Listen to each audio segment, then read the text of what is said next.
ನಮಸ್ಕಾರ ವೀಕ್ಷಕ ಬಂಧುಗಳೇ. ಬನಶಂಕರಿ ದೇವಾಲಯದ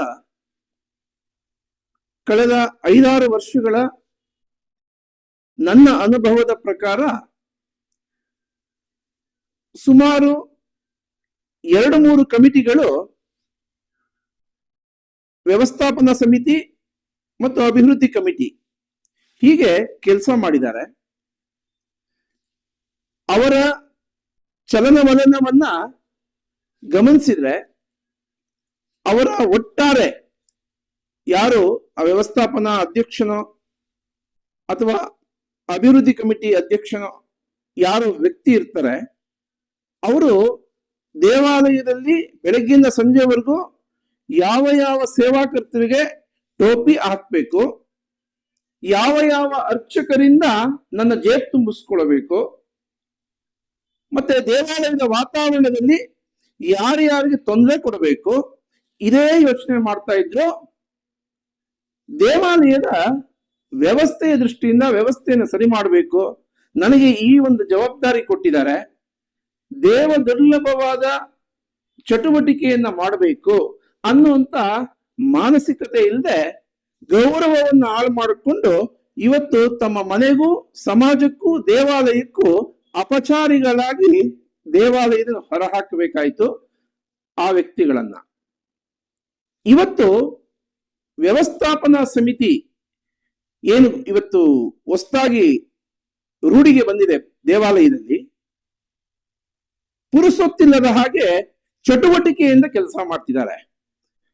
ನಾನು ಈಗ ಈ ನವರಾತ್ರಿ ಸಮಯದಲ್ಲೇ ಗಮನಿಸಿದಾಗ ಬೆಳಗಿನ ಜಾವ 3 ಗಂಟೆ 3:30 ಬಂದು ಸೇವೆ ಮಾಡ್ತಾರೆ. ಕೆಲವು ಸದಸ್ಯರಂತೂ ಕಸ ಗುಡಿಸೋದ್ರಿಂದ ಪ್ರತಿಯೊಂದು ಕೆಲಸನೂ ಮಾಡ್ತಾರೆ. ಇದಲ್ವೇನ್ರಿ ಕೆಲಸ? ಸೇವೆ ಬರೋದು, ಶಾಲೆ ಹಾಕ್ಸ್ಕೊಳ್ಳೋದು, ನಾನು ನಾನು ನಾನು ಅಂತೇಳಿ ಆಕಾಶನೇ ನೋಡ್ತಿದ್ರೆ ಭೂಮಿ ನೋಡೋರು ಯಾರು? ಇವತ್ತು ವ್ಯವಸ್ಥಾಪನಾ ಸಮಿತಿ ಐತಿಹಾಸಿಕವಾದ ಕೆಲಸ ಮಾಡ್ತಿದೆ ದೇವಾಲಯಕ್ಕೆ ಸಂಬಂಧಪಟ್ಟ ಹಾಗೆ. ಅದಕ್ಕೆ ಒಂದು ಉದಾಹರಣೆ ಅಂತಂದ್ರೆ ಮುಖಮಂಟಪಕ್ಕೆ ಸಂಬಂಧಪಟ್ಟ ಹಾಗೆ ಆಗಿನ ಕಾರ್ಯನಿರ್ವಾಹಕ ಅಧಿಕಾರಿ, ಆಗಿನ ಸೂಪರಿಂಟೆಂಡೆಂಟ್, ಆಗಿನ ವ್ಯವಸ್ಥಾಪನಾ ಸಮಿತಿ ಅಧ್ಯಕ್ಷ ಮತ್ತೆ ಕೆಲವು ವಾಮಮಾರ್ಗಿಗಳು ಸುಮಾರು 35 ಲಕ್ಷ ರೂಪಾಯಿ ಹಣವನ್ನ ಒಬ್ಬ ಸೇವಾಕರ್ತರ ಹತ್ರ ತಗೊಂಡು ಹಣವನ್ನ ಲೂಟಿ ಹೊಡೆದು ಕೆಲಸವನ್ನು ಕೂಡ ಅರ್ಧಕ್ಕೆ ಬಿಟ್ಟು ಪಲಾಯನ ಮಾಡಿದ್ರು. ಎಷ್ಟು ಹೇಳಿದ್ರು ಅದನ್ನು ಕಂಪ್ಲೀಟ್ ಮಾಡಲಿಲ್ಲ. ಬಹುಶಃ ಈ ಮುಖಮಂಟಪಕ್ಕೆ ಸಂಬಂಧಪಟ್ಟ ಹಾಗೆ ಸತತವಾಗಿ 2-2.5 ವರ್ಷ ಸಂಪೂರ್ಣವಾಗಿ ಒರೆಸಿಕೊಳ್ಳಕ್ಕಾಗದೇ ಇರುವಷ್ಟು ಚೀಮಾರಿ ನಾನು ಹಾಕ್ಬೇಕಾಯ್ತು. ಆದ್ರೆ ಅವ್ರಿಗೆ ಸರಿ ಮಾಡಬೇಕು ಅಂತ ಅನ್ನಿಸ್ಲೇ ಇಲ್ಲ.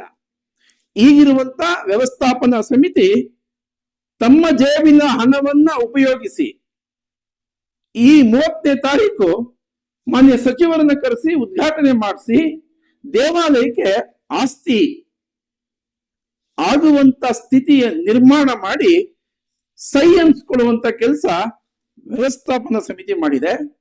ಇದನ್ನ ದೂರದಲ್ಲಿ ಕೂತು ನೋಡ್ತಿರುವಂತ ಆಗ ಯಾರು ಲೂಟಿ ಹೊಡೆದಿದ್ದೀರಿ ಅವರೆಲ್ಲ ನೋಡ್ತಾ ಇರಬೇಕು. ದೇವಾಲಯಕ್ಕಂತೂ ಯಾವ ಮುಖ ಇಟ್ಕೊಂಡು ದೇವಾಲಯಕ್ಕೆ ಬರ್ತಿರೋ ಗೊತ್ತಿಲ್ಲ.